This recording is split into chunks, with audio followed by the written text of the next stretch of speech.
In the year 2019, countless structures suddenly appeared on Earth, and they were called dungeons. The dungeons had hundreds of levels, and armies from different countries were sent to explore them. The dungeons proved just like they are in fantasy anime, with monsters, treasures, levels, and magic. Soon, the civilians were also permitted to enter the dungeons after they passed the adventurer examination. However, the rules were subsequently toned down, and soon Japan launched a dungeon law, allowing everyone to enter the dungeon. How I wish something like this could happen in our world too. The story takes place in the year 2028, and our MC, Takagi Kaido, is a helpless loser who is exploring a dungeon in his city. Despite being a high schooler, he believes that he is a proper adventurer because he did some sort of crash course on YouTube. He spots a slime and sprays it with anti-slime bug spray because they are weak to it. However, the slime gets hyper after getting intoxicated by the spray and bounces around the dungeon before hitting Takagi in the gut and knocking him out. After 3 hours of doing this, the loser has defeated only 3 slimes and collected their magic crystals, which don't even sell for too much. However, he has leveled up to level 3 because of slime hunting for 2 years. Takagi is overexcited and says that at this rate he will soon level up and become the highest ranking Orichalcum adventurer when he is at the bottom of the ladder right now. I don't think a guy who takes 2 years to reach level 3 can do that even in a dozen lifetimes. But Takagi needs to do something to impress his crush, and that is why he decides to go to the second floor of the dungeon.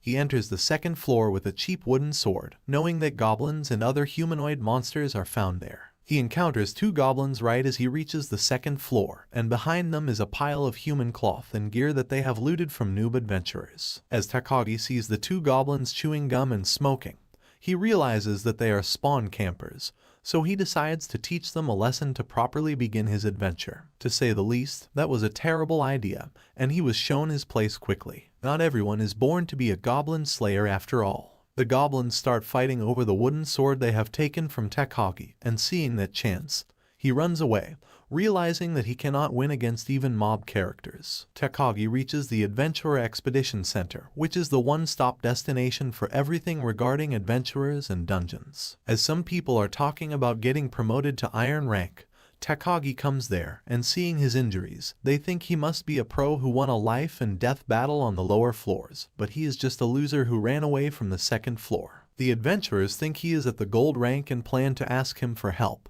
and Takagi gets the lucky break as the receptionist calls him in and he doesn't have to bother with the adventurers. The receptionist, Hitsugaya, is a beautiful woman, and Takagi really loves her huge personality. Hitsugaya tells Takagi that it is dangerous to go into the dungeon solo, but it would be a different story if he had a servant. She explains that sometimes monsters drop rare cards that can be used to summon companions, called servants, inside the dungeon. They rank from goblins to dragons, but it is rumored that there is a god class above the dragons, but not much is known about them. Takagi starts daydreaming about getting an S-rank servant, but his dream is crushed as he realizes that there are only about 100 of them in the world. He leaves the reception room after getting his payment for selling magic crystals, and the adventurers from before once again approach him outside, but he runs away without talking to them. At home, Takagi checks that the slime drop rates are around 1 to 3%, and he rarely ever finds them dropping anything. Moreover, the servant cards were already rare drops, so he cannot hope to find them by hunting slime.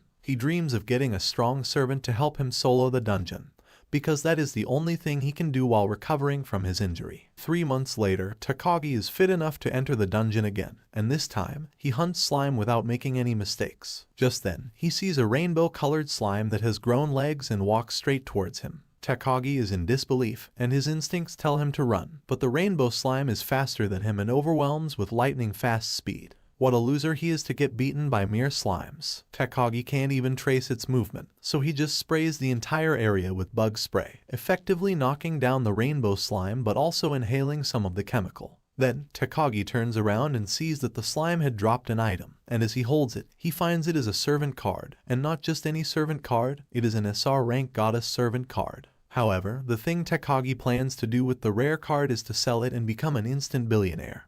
But he calms himself down as he reaches the first floor altar hall. He looks at the card and learns that the servant he will get is a Valkyrie named Sylphie, who looks like a cute girl from the picture. He thinks that if he summons the goddess servant, she will only obey him and lose the market value, but if he goes to the center and gets the card evaluated, he might risk it getting stolen from him. Takagi wonders if he should choose a billion yen or a cute girl servant, and the simp in him chooses meeting a girl over the money. It is also because he thinks exploring the dungeon is more important than money. Takagi calls forth Sylphie, and a magic circle appears at his feet, but nothing else happens. He looks around and finds that his summoned Sylphie is coming out from a portal in the sky, and she is so large that she barely fits in the hall. Takagi is overwhelmed by her size, but then suddenly she turns into a human-sized girl and stands before him with eager eyes. The idiot doesn't understand that the goddess turned into a small girl, and asks her if she saw the beautiful giant. He doesn't believe the girl when she points at herself, but when she shows off her melons, he suddenly realizes she might be telling the truth. Then, the Valkyrie Sylphie tells Takagi that she is really the servant that he summoned and vows to serve him in the best way possible.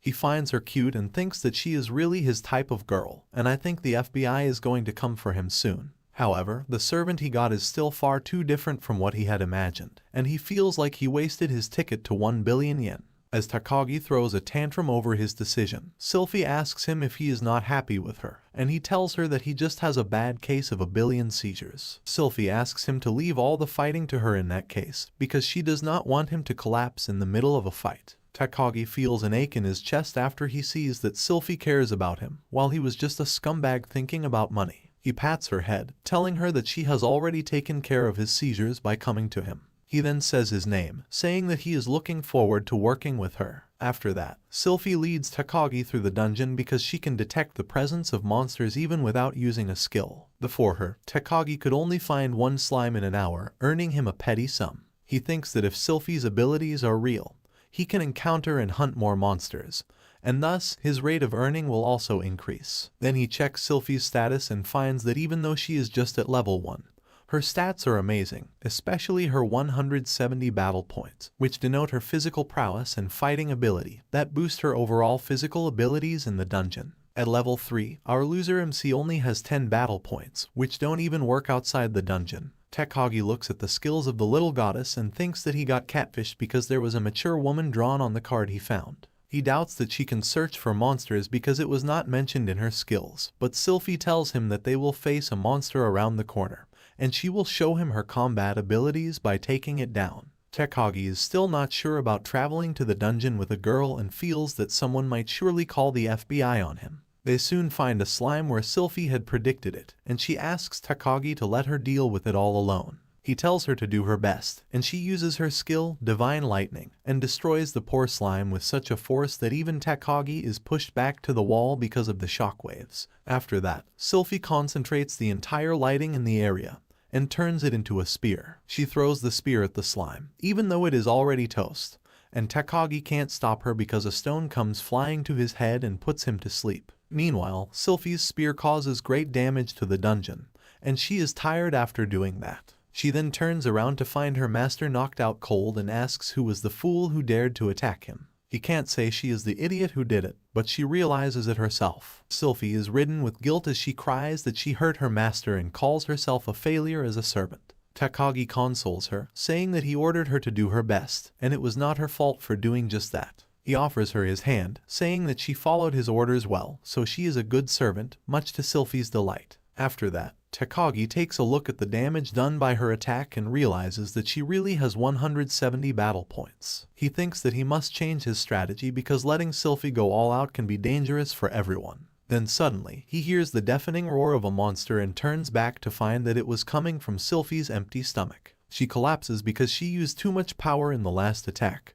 and now she is all out of energy. Takagi decides to help her, but her growling stomach intimidates other adventurers on nearby floors into running away. Takagi soon finds out that when Sylphie's MP decreases, she feels hungry, but that can easily be remedied by feeding her the magic crystals that can fill her stomach as well as her MP bar. He remembers what the receptionist told him about losing a summon once their HP reaches 0, so he decides to be careful while taking Sylphie into battle. Soon, he begins to find 6 times more slime thanks to her monster search abilities, but that is not the best thing. Takagi feels that just by being with Sylphie, his motivation to explore the dungeon has peaked more than ever. He spent 2 years trying to explore the dungeon solo, but now he realizes what he was missing. Soon, Takagi collects the magic crystals he obtained by hunting slime for 3 months, and Sylphie starts to drool. However, she insists she does not want any more than what is needed to sustain herself. He tells her she found all the slime, so she deserves to eat a lot.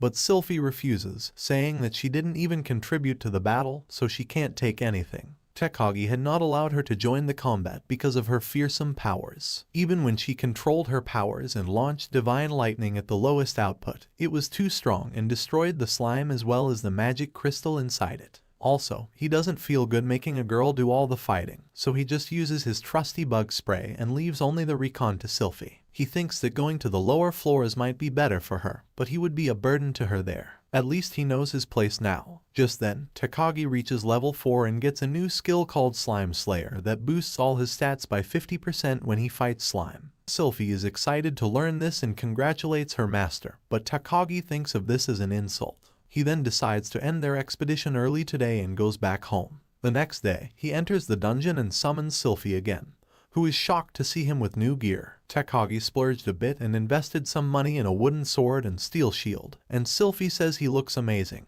And now they can fight slime more easily. He tells her that they are not going to fight slime today because now they will go to the second floor. As they head down, Tekagi's ego is stoked, and he asks Sylphie to watch his back while he fights first. He knows dealing with goblins will be easy peasy for her, but he wants to man up and defeat his strongest opponents before moving forward. However, as he finds the same pile of trash that he saw here the last time, his PTSD makes him vibrate like an old Nokia phone. Sylphie asks him if his billion seizures condition is back, but to keep up the act of a strong master, he tells her it is nothing. She then tells him that she can sense monsters nearby, and Tekagi attacks the trash pile, thinking the goblins are hidden there. However, all he hits is a rat, and then suddenly, the two goblin campers attack him from above. Tekagi notices them in time to use his shield to block their attack, and he realizes they are the ones from before because they have his wooden sword. They press him down, but Tekagi still forbids Sylphie to help him because he doesn't want to stay a weakling any longer. He pushes the goblins to the wall and tries crushing them with his shield, but one of them manages to escape. He is about to attack Tekagi from behind, but Sylphie catches it and smashes it into the wall, saying she won't let anyone attack her master's back. Tekagi is terrified by her power and then decides to focus on the remaining goblin with the sword.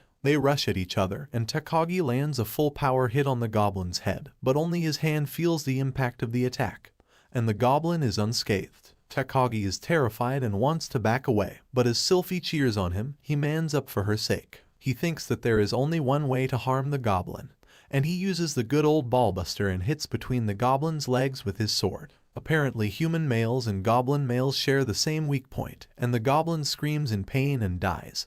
But Tekagi also feels quite exhausted after the battle. He is about to collapse when Sylphie supports him and congratulates him for his victory, and he peacefully lies down on her lap. Time passes, and Tekagi becomes a pro at goblin hunting, and now he can easily defeat them one-on-one. Each time he kills a goblin, Sylphie comes to hug him because she feels he might collapse again, so she supports him in advance. I wish I was him. Tekagi tells her he is fine and even shows off some dance moves. He has also been making great progress ever since he started exploring the second floor. In just a few weeks, he has reached level 9 and also got a temporary Goblin Slayer skill that can boost his stats by 10% while fighting goblins. However, Sylphie is pouting because he doesn't let her join the fight, and Tekagi tries to convince her that they will move to the next floor right as he reaches level 10. And there will be a lot of strong monsters for her to face. Tekagi knows that with her godlike powers, Sylphie can make quick work of an entire army of goblins, but if he lets her do the fighting, he will always remain a wimp. Just then, Sylphie senses a monster coming towards them, and Tekagi gets ready to fight another goblin. But when he finds that there is a skeleton monster coming towards him, he collapses from fear. He won't stop being a wimp so soon it seems. The next day in school, Tekagi's friends tease him about getting injured by slimes, but he tells them that he is fighting goblins now. He keeps it a secret that he fainted on seeing a skeleton, and Sylphie took care of it for him. His friends tell him to pay more attention to life outside a dungeon because if he spends all his time there, he can never get a girlfriend. Tekagi knows this too, and then his gaze goes to Haruka, his childhood crush, and the most beautiful girl in the class. They were once very close friends, but as he started liking her, he got nervous around her and fumbled the baddie, and now they were just classmates. Takagi's friends tease him that Haruka often looks at him while he is sleeping in the class, and he turns red as they start teasing him loudly. Initially, Takagi had planned to confess his feelings to her when he reached level 2 of the dungeon, but he is still a wimp and decides to postpone it till he reaches the 10th floor. Soon, Takagi goes to the Adventurer Exploration Center, where the receptionist Hitsugaya gives him his stone rank identity card now that Takagi's battle points have exceeded 20. He is happy that now he can be considered a real adventurer and can get more benefits. Then Hitsugaya asks Takagi if he knows anything about the incident a little while ago in which the eastern side of the first floor of the dungeon was seriously damaged. Takagi realizes it must be when Sylphie blasted the area with her divine lightning, but he knows that heavy fines can be levied on those who intentionally harm the dungeon. Despite knowing it was an accident, he keeps quiet about it and starts acting like the loser he is, saying he doesn't know anything. He tries to make excuses and dodge the questions, but Hitsugaya is persistent. However, she believes when Takagi says he was on the western side of the first floor that day and lets him leave. Takagi thinks he is in luck because any sane person would doubt him. However, he does not know that Hitsugaya is a simp for him. Basically, he is her favorite adventurer, and she wants to bet that he will achieve something great, despite how pathetic he may look to others. That is why she does not want to investigate him further, and she even asks her nosy colleague to keep quiet about the suspicions. On the way, Takagi bumps into a big guy, who beats him for that, but luckily the police arrive just in time to save him. Soon after that, Takagi goes to a weapon store to buy a real sword to face skeletons, and the shopkeeper notices his injuries. On learning that Takagi got beaten by another stone rank adventurer, he remarks that he needs to build up some muscles because the power of battle points won't help him in the outside world. Takagi knows that the man is right because he once used to be a big shot explorer of this area. The shopkeeper learns Takagi needs a weapon to fight the skeletons and tells him that a bunch of moving bones aren't dangerous. However, he knows that a wimp won't understand his words, so he goes to the back to find a weapon suitable for him. This guy answers every questions with grow some muscles. In the meantime, Takagi looks at the other items on display. He finds low-grade healing potions that cost 100,000 yen, and he knows they are far beyond his budget. There is also a magic bag that lets the user store things in a different dimension, but it is worth 10 million yen, which is more than his annual earnings. He begins daydreaming about getting another servant card and selling it to get some money when the shopkeeper returns with a pole his mom used to dance on. Takagi finds the tungsten pole too heavy, but the shopkeeper says he can use it easily inside the dungeon because his battle points will boost his physical abilities. He tells him to use its long trajectory and heavy weight to launch devastating blows on his enemies, and Takagi likes the plan. The next day, he enters the dungeon and tries out his tungsten staff on a goblin, crushing its skull with one hit. Takagi thinks that the shopkeeper was right about its effectiveness. Earlier, when he learned about Takagi's budget, the man acted like he was giving it to him at a discount, but Takagi later found out that he could order it for less on Amazon. However, he does not care because it still does its work well. Suddenly, Sylphie calls for his attention and tells him that some skeletons are nearby, and Takagi sees 3 of them peeking from behind a wall. He is terrified of them but keeps acting brave in front of Sylphie. He tosses his shield aside for his next move, which will take care of all the skeletons in one go. He spins around like a fidget spinner, using the heavy staff to crush the skeletons, but then he hits a wall, and his whole body is rattled by the resulting vibrations. Then suddenly, more skeletons come out from all sides, and Takagi freezes from fear as he realizes he might die today. However, as the skeletons reach close and attack him, he realizes that they weren't doing any damage. He easily annihilates them and realizes that they were nothing to be afraid of from the beginning,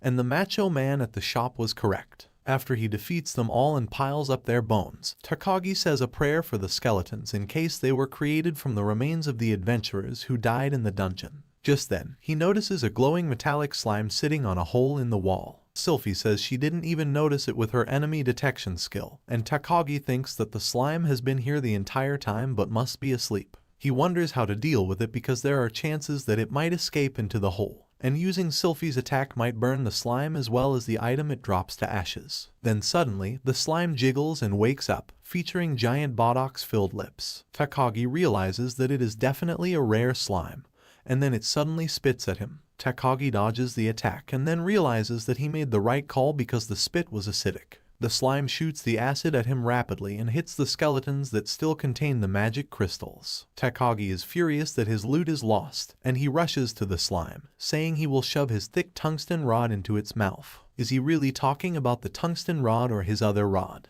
However, the slime is smart and attacks Sylphie instead, and Takagi immediately runs back to cover her. He thinks that he is going to get a serious injury now and should have bought the low-grade healing potion for incidents like this. But surprisingly, he doesn't feel anything and turns back to see that Sylphie was using her power to create a shield in front of her. She is furious at the slime and says she won't forgive anyone who tries to harm her master. Takagi realizes that the skill used by Sylphie is protecting them, and he reads that it is called the Invulnerable Maiden Shield. The skill's power comes from trust and admiration, and it blocks out all presence with hostile intent. The metallic slime cannot penetrate that shield, but Takagi can use his pole to stab it from inside. Takagi thinks that he can effectively use this skill with a long-range weapon like a crossbow, but he needs to save a lot of money for that.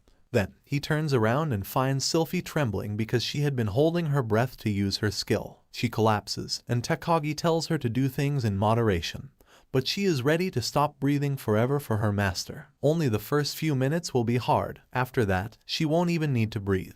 Takagi tells Sylphie that she does not need to go to such lengths just to protect him because he does not want anything to happen to her. He says that they should always stay together and explore the dungeon together, and she can't stop blushing as he researches more about her skill. He learns that the Invulnerable Maiden skill consumes only 5 MP, and according to Sylphie, it has never been broken before. Takagi tells Sylphie to reactivate the Invulnerable Maiden skill while he defeats the rare slime as soon as he can. However, as he reaches out to his tungsten rod, the slime spits acid on it, melting it and wasting the 200,000 yen he spent on it. Takagi panics and wonders what he should do when he realizes that he has the worst stink bomb in the history of humanity. It is a can of fermented deep-sea fish that is 100 times worse than mustard gas, and he was originally planning to use it to distract monsters on the 3rd floor, but now he must use it. He plans to throw it behind the slime and drive it out of its hole, but just as he opens the can's lid, the smell is so terrible that he can't follow through with his plan. Takagi tosses it away just reflexively, and he feels like puking. He fears that the rare slime will run away now, but it loves it and jumps towards it instead. That slime has a worse taste than my friend's taste in music. As the slime licks the can, Takagi takes up this chance and sprays it with his bug repellent spray, effectively defeating it. Takagi is relieved and tells Sylphie she can stop the skill now, but then he turns back and finds that the rare slime had dropped a servant card. Takagi can't believe that he got lucky for the 2nd time, and he holds the card that displays the image of a winged devil. Takagi can read the strange script on the card and realizes that the name of the summon was Luciella. However, just then, he hears a thud from behind him and turns around to find Sylphie collapsed. He runs to her, fearing that she might have stopped breathing to protect him, but finds out that she was not breathing because the fermented fish smell burned her nose. Takagi starts laughing as Sylphie apologizes, and he exclaims that even SR rank servants have a normal sense of smell. He tells Sylphie that he is glad that she is okay, and she blushes. The next day, Takagi goes to Hitsugaya and asks her what the selling price of a demon servant card would be, and she says that since most people are timid about using demon servants because of how evil they look, they don't go for as much as god cards despite their power levels being the same. She tells Takagi that a demon card can fetch him about 100 million yen, and that is enough for him. But then she adds that getting a buyer can be difficult, as there is a known case of a demon servant cursing its summoner. Hitsugaya refuses to tell anything else about it to Takagi, who had already failed to gather any information about demon servants on the net. Takagi is worried now, but Hitsugaya assures him that no matter what, even a devil is bound to serve its master when summoned, and he should not worry about being cursed. Takagi just laughs it off, saying he was just asking for a friend when he had no friends among the adventurers. He takes his leave, and then Hitsugaya's nosy colleague, Nico, pops up and asks if her favorite adventurer has got a demon card this time. They are both certain that the sudden growth spurt in Takagi's career as an adventurer is not because of anything else but a powerful servant. Hitsugaya wants him to be more open to her and tell her the truth about it rather than keep it to herself. She gives me sugar mommy vibes. Back at home, Takagi once again tries to do research on the demon servants but finds nothing credible. He tries to check Luciella's status through her card, but that feature is limited to the dungeon only, so he takes out a note slip that gives the details of her stats. Takagi is confused about whether he should sell the demon servant card for some cash or summon her and become an invincible summoner with 2 SR ranked servants with him. As he daydreams about it, Takagi notices that Sylphie's card is glowing, and he touches it. He suddenly finds himself as a floating eyeball in a strange space and travels around to see Sylphie taking a bath. She notices him first and thinks he is here because he is concerned about her. Takagi blushes hard as she tells him that she was bothered by the stinking smell of the fermented fish, and that is why she was taking a long bath. Takagi is flustered by what he sees in the bath and rushes out, causing Sylphie to worry that he didn't like what he saw. He definitely liked what he saw. Sylphie tries to contact him through the card again, and Takagi checks up on her after some time, thinking that she might be out of her bath now. He finds her drinking tea by herself in open meadows and asks her where they are. She says that this place is Eldogal, a place between the human world and the world of gods. Sylphie explains that many servants live here peacefully, as this is an isolated space where time passes differently. Takagi realizes it is like the hyperbolic time chamber in Dragon Ball. Then, Sylphie invites him for tea and gives him a straw so he can drink it despite the different body he was loaning to be here. She tells him that the tea and food here are made of high-quality magic crystals, but they will not affect his real body even if he consumes them. Takagi looks at the peaceful world Sylphie lives in, and then he notices a black dragon breathing fire. He just hopes it doesn't come here, and then turns to look at Sylphie, who gives him her regular smile. Takagi suddenly notices she is not a little girl anymore and looks older than him. He is confused about which of the 3 forms she has shown him is her real form, but he loses all his confidence as soon as he is near attractive older women, so he can't say anything. That has been bothering Sylphie for quite some time, and she asks Takagi if she did something to upset him because he does not seem to be in a mood to talk to her. Takagi realizes that his old habit of getting lost in his thoughts was creating problems here too, and it was one of the reasons why he suddenly started drifting away from his crush. Takagi suddenly finishes the tea and snacks to tell Sylphie that they are delicious. He thanks her for always taking good care of her, and then says that he wants to grow closer to her and give her a nickname if she likes. Sylphie is ecstatic as he hears this, and Takagi is smitten by her expressions. As she offers him some more tea, he suddenly spots the black dragon flying towards them. The black dragon lands right next to them and flutters its prey near their table. Takagi is terrified and asks Sylphie if this is normal, but she is more concerned that her tea and snacks are ruined. The dragon wants to talk, but Sylphie is turning pale, so Takagi is the one who has to chat with the scary-looking monster. He wonders if dragons are really so scary that even Sylphie freezes on seeing them.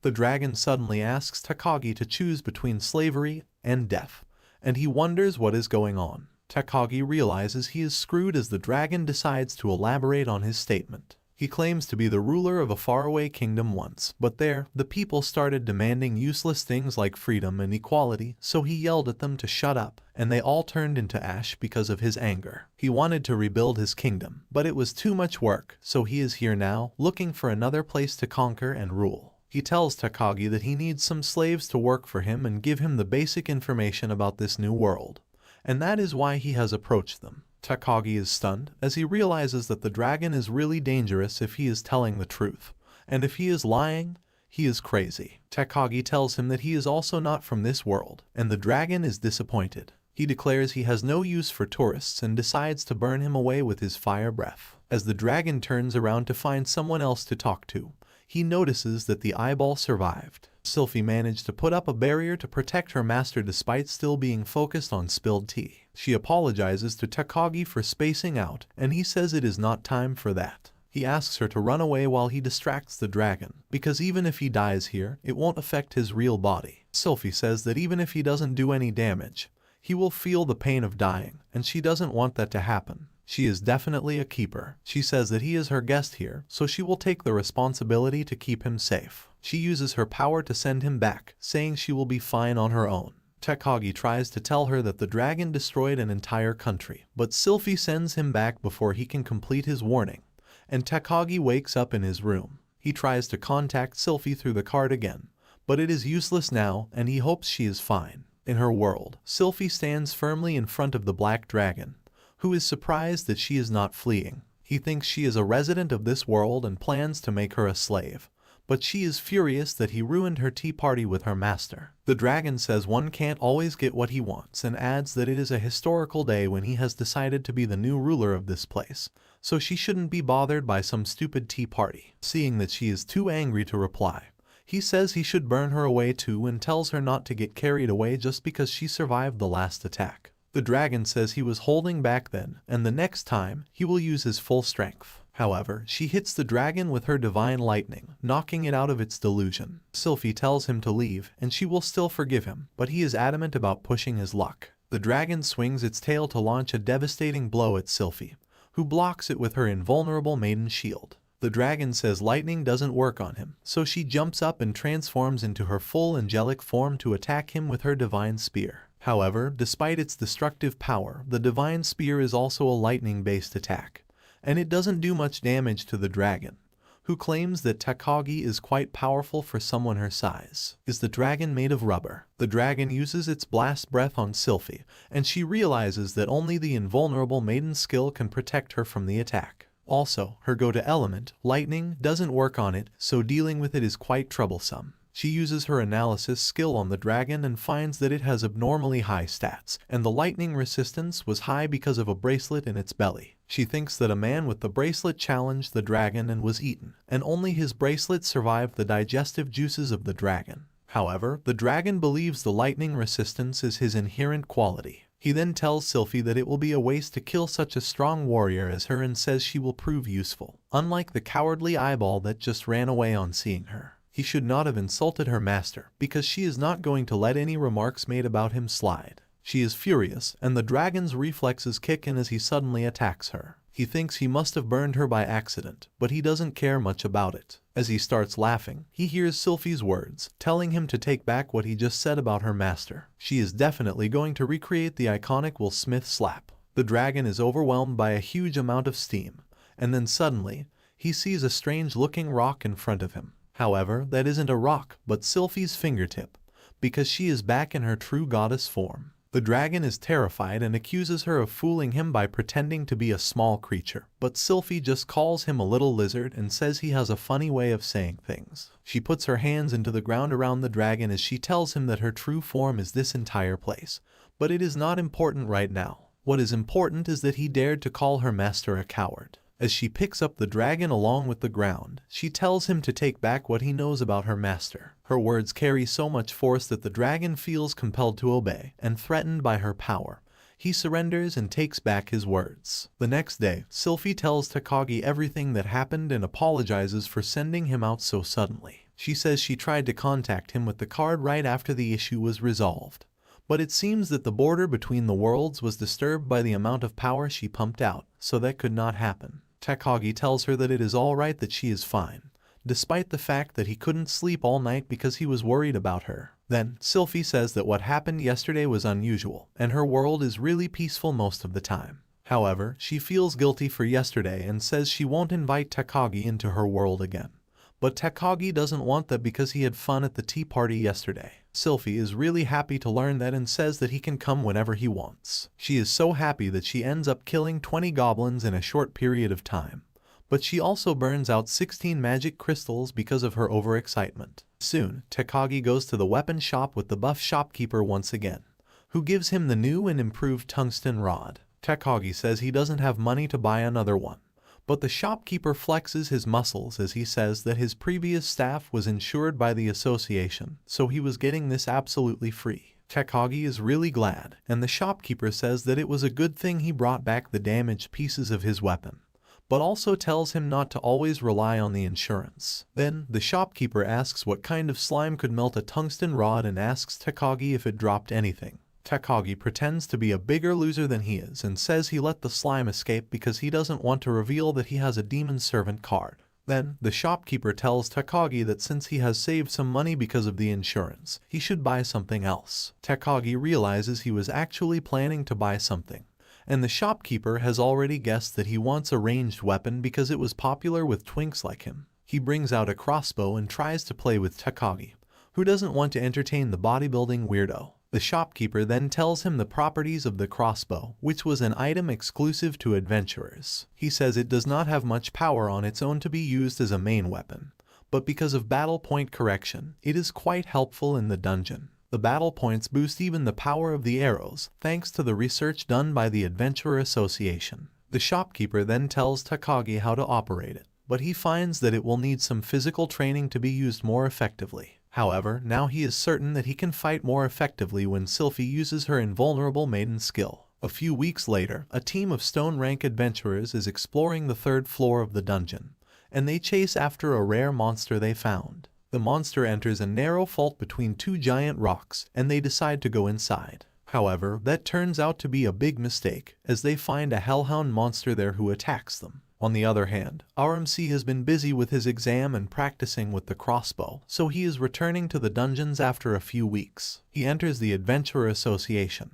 which is always crowded around the marketplace that is accessible even to civilians. However, the deeper one goes, the less the crowd becomes. Takagi then goes to the dungeon locker room and puts away his personal belongings that he doesn't need in the dungeon. As he checks in with the security guard, he gets lectured about finding a partner for exploring the dungeon soon. The security guard had been oddly concerned about Takagi ever since he returned from the dungeon after getting thrashed by goblins, and he had given him unsolicited advice many times. Takagi just thanks him as he moves forward and finds medics bringing out the 2 people who were injured by the hellhound on the 3rd floor. He sees they are in pretty bad shape, but the woman who is operating the lift says they have received some first aid potions, so they are fine. Takagi is glad to hear that, but then notices that it was the first time he had seen an elevator operator. The woman is actually Hitsuge's nosy colleague, Nico, and she is here to get a closer look at Takagi. He finds goggles belonging to the injured adventurers, and the woman says she will return them to them. She also takes her chance to give him some unsolicited advice about putting his safety first inside the dungeon. Our MC must be wondering if it's the National Give Unsolicited Advice to a Stranger Day. After that, Takagi enters the eastern gate of the dungeon, which is what separates the dungeon from the real world. He pushes open the heavy door and then enters the dungeon's departure square, which was a safe zone for people to meet and create strategies. There is also a statue of a goddess praying above the water fountain, and Takagi thinks she looks a lot like grown-up Sylphie. After that, he goes to a quiet place to summon his servant. Takagi says it has been quite some time since they have seen each other and asks her to take care of him today as well.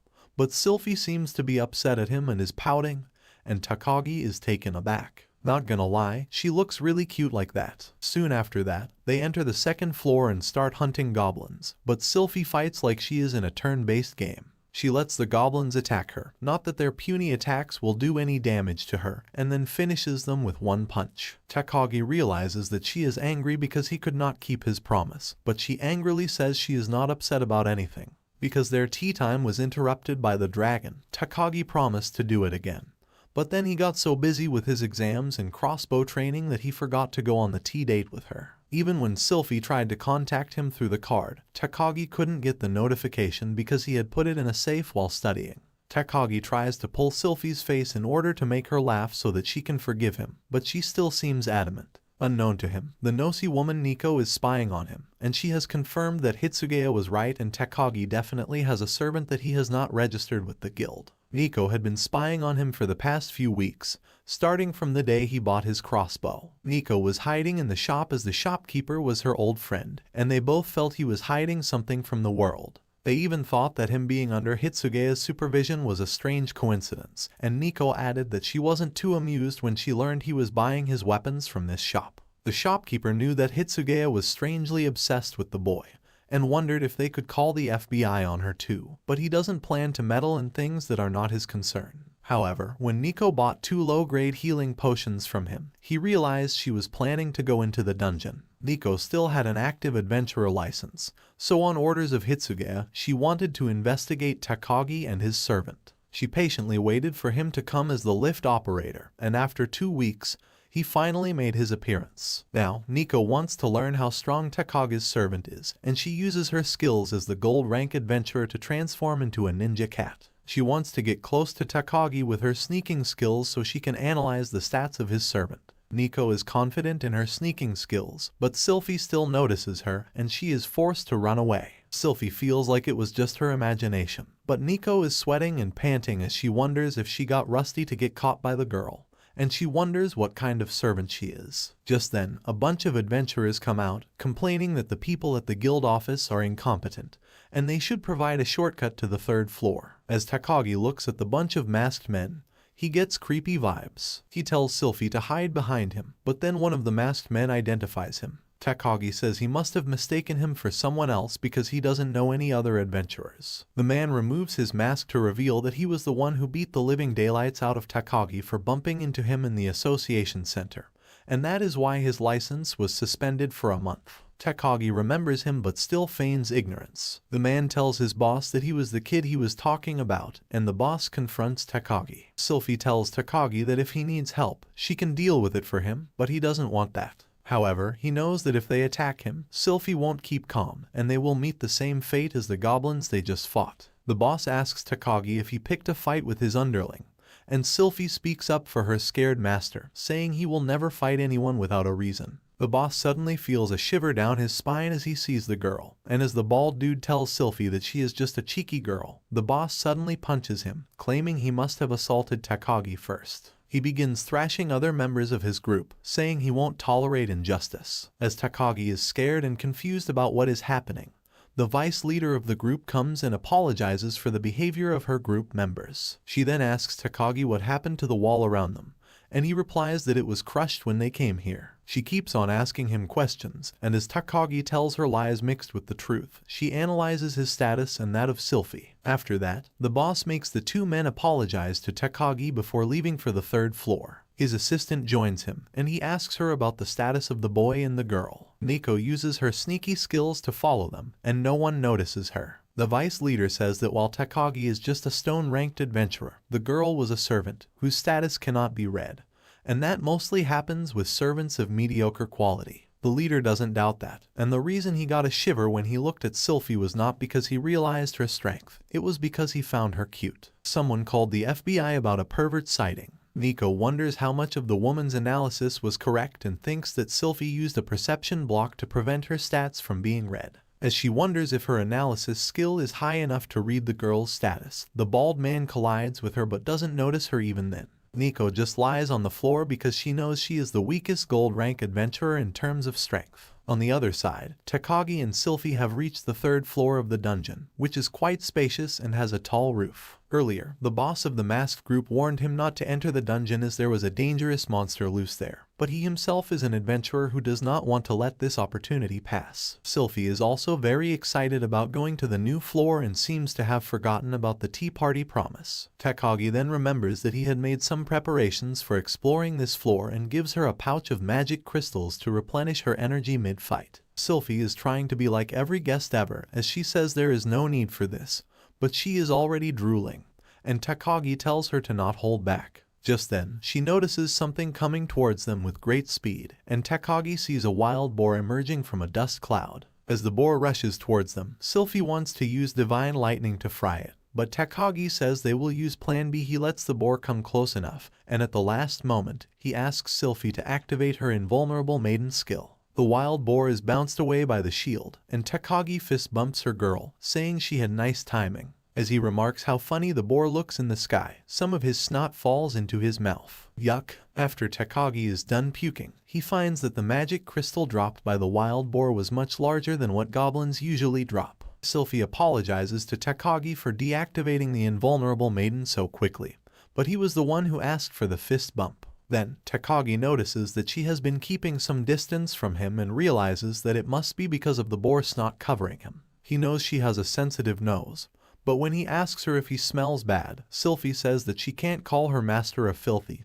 disgusting, stinking man. Takagi decides to tease her and rushes to hug her, but Sylphie is much faster than him and easily dodges him. They have fun playing their game of tag, and in the meantime, Nico is watching over them. She wonders why they are both so immature, but thankfully, she has seen enough of Sylphie's abilities in the way she defeated the wild boar. It did not seem like she used a shockwave, and a barrier skill was not documented with any servant in the guild database. Nico is convinced that Takagi's servant is at least above the rare grade. As Takagi gives up on hugging Sylphie, she notices Nico spying on them and gives her a cold glare. Nico scuttles behind a rock, realizing that the servant can sense her presence despite her stealthy skills. As Takagi and Sylphie walk ahead, Nico realizes that she is the one being watched, and Sylphie is only letting her follow them because she is confident in her abilities to get rid of her whenever she wants. But this makes Nico take a personal interest in her, and she plans to figure out her true abilities. That's the end of the video. Tell us what you think about it in the comments, and leave a like if you enjoyed it. And don't forget to subscribe to our channel for more videos like this.